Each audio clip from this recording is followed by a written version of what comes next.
They ignored her because of her color, her untold story. They ignored her, not because she was weak, not because she was silent, but because of her color. This is not just a story. This is her untold story. Her name was Amara, and from the moment she entered the world decided who she was. Without ever asking her, she grew up in a place where people learned to judge before they learned to understand, where skin color was noticed before character, and silence was often forced on those who didn't fit society's idea of beauty. Amara noticed everything, even when no one noticed her. At school, she sat in the back, not because she wanted to, but because that's where she was told to sit. Her hand often rose with answers, but it was rarely chosen. When she spoke, her voice was questioned. She's too loud. She's too confident. She needs to know her place. At recess, she watched other girls laugh freely. She touched her own curls and wondered why her beauty was never called beauty at all. One day, she asked her mother, "Why don't they like me?" Her mother knelt beside her and held her hands gently. "Because they don't know you yet," she said softly, "and some people never learn how to see beyond color."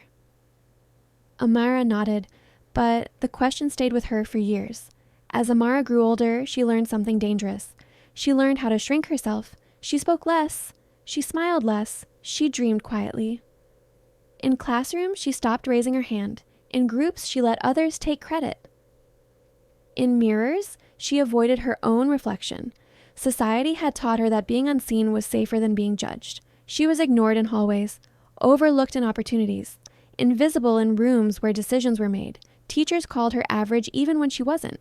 Employers overlooked her resume even when she was qualified, and slowly, painfully, Amara began to believe them. Silence became her companion. At night, she wrote in a journal hidden under her bed. Words poured out, questions, frustrations, dreams she was afraid to say aloud. Why do they see my color before my heart? Why do I have to work twice as hard to be seen as half as worthy? She never showed those pages to anyone. They were her untold story. The breaking point came quietly. Another interview, another polite email. "We've decided to move forward with another candidate." Amara stared at the screen. She had done everything right, studied harder, prepared longer, smiled wider. Still, she was ignored. That night she cried, not softly, but deeply. And in that silence, something shifted.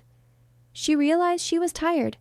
Tired of apologizing for existing, tired of shrinking, tired of disappearing. She opened her journal again, but this time she didn't write questions. She wrote a promise. I will no longer disappear to fit into a world that refuses to see me. Change didn't happen overnight, but it began with a decision.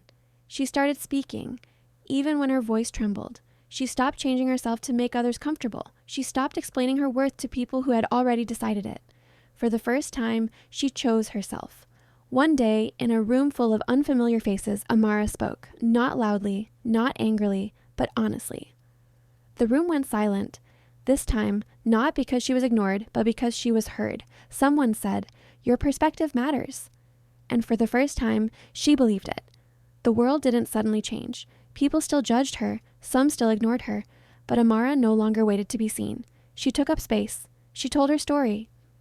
She learned her color was never her weakness. It was her history, her strength, her beauty.